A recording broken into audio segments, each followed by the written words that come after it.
कहते हैं ना कि योगी के फैसले हमेशा दमदार होते हैं। उनके फैसले लोगों को हैरान कर देते हैं और बेमौसम राजनीति को भी गरमा देते हैं। योगी आदित्यनाथ ने फिलहाल जो फैसला लिया है, उस फैसले ने सबको हैरान कर दिया है। फैसला भी ऐसा जो समय के साथ साथ लोगों के दिलों में भारत के योद्धाओं की निष्ठा को और भी दृढ़ कर देगा, क्योंकि अब यूपी के छात्र कभी भी मुगल लुटेरों का इतिहास नहीं पढ़ पाएंगे। जो वर्षों पहले होना था वो आज योगी सरकार ने पल भर में करके दिखाया है। नमस्कार, मैं हूं कुमार विकास, आप देख रहे हैं जेवीटी लाइव। योगी सरकार ने एक बड़ा फैसला लिया है, जिसके बाद राजनीतिक गलियारों में भूचाल तो आना ही था, क्योंकि बात शिक्षा में बदलाव की थी। जो बरसों से नहीं हो पाया वो योगी सरकार ने पल भर में कर दिखाया, क्योंकि अब यूपी के स्कूलों में मुगल आक्रांताओं और लुटेरों का पाठ नहीं पढ़ाया जाएगा। योगी ने 12वीं के सिलेबस में एक बड़ा बदलाव करके दिखाया है। यूपी में 12वीं की पढ़ाई जाने वाली इतिहास की किताब से मुगल चैप्टर को हटा दिया गया है। इसके अलावा 11वीं में भी इतिहास की किताब से इस्लाम का उदय, संस्कृतियों में टकराव और औद्योगिक क्रांतियों के पाठ हटा दिए गए हैं। ये बदलाव अप्रैल से शुरू हुए सेशन में लागू किया जाएगा। इसके साथ ही नागरिक शास्त्र की किताब से अमेरिकी वर्चस्व और शीत युद्ध का पाठ भी हटा दिया गया है। जो अच्छी चीजें देश की पढ़ाई जानी चाहिए थी, पहले से वो नहीं पढ़ाई जा रही, उसे छिपाया गया, सच को छिपाया गया, झूठ को पढ़ाया गया।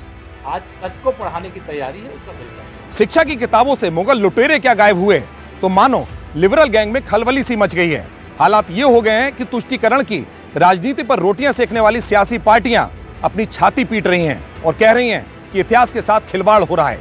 जरा आप भी सुनिए कि ओवैसी क्या बोल रहे हैं। जवाब ये है कि यहाँ पर मोदी सरकार एनसीईआरटी से मुगलों की तारीख को मिटा रही है। चीन हमारे प्रेजेंट को मिटा रहा है और मोदी जी की सरकार मुगलों की तारीख को मिटा रही है। सिलेबस भी चेंज कर रहे हैं और नोटबंदी भी की है, नोट भी चेंज किए है। सिलेबस में जो अच्छी चीजें थी वो पूरी निकालने की कोशिश कर रहे हैं। देखो, आप टेक्स्ट बुक में बदल सकते हो, लेकिन देश के इतिहास को आप बदल नहीं सकते। तारीख मिट नहीं सकती। आप कितना इसको किताबों से निकालेंगे, शाहजहां को कैसे भूल जाएंगे,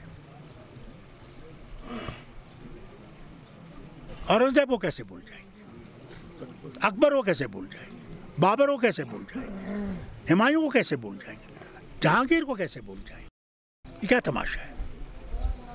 जब ताजमहल दिखाएंगे तो क्या कहेंगे, किसने बनाया, वो कौन था, और यहाँ दफन कौन है, क्या कहेंगे। यूपी बोर्ड के 12वीं के सिलेबस की स्वतंत्र भारत की राजनीति की किताब से जन आंदोलनों का उदय और एक दल का प्रभुत्व का दौर वाला चैप्टर हटाया गया है। इसके अलावा 10वीं की लोकतांत्रिक राजनीति 2 की किताब से लोकतंत्र और विविधता, जन संघर्ष और आंदोलन, लोकतंत्र की चुनौतियों के भी चैप्टर क्लोज कर दिए गए हैं। अब ना अकबर महान होगा, ना गजनवी का व्याख्यान होगा। इतिहास बदल रहा है। अब सिर्फ मेरा देश महान होगा, क्योंकि बच्चे जैसा इतिहास पढ़ते हैं उनकी मानसिकता भी वैसी हो जाती है। क्योंकि अब तक जो बच्चे इतिहास पढ़ रहे थे वो गुलामी की मानसिकता को दर्शाता था। ऐसा हम नहीं बल्कि मोदी कह रहे हैं। लेकिन अब योगी आदित्यनाथ ने इतिहास के पन्नों को बदल दिया है। अब इतिहास गौरवशाली होगा, जिसे पढ़कर देश का युवा नए भारत का निर्माण करेगा। तो फिलहाल दीजिए मुझे और मेरे कैमरा पर्सन डीपी यादव को इजाजत। आगे फिर होगी एक बड़ी खबर के साथ मुलाकात। तब तक के लिए नमस्कार।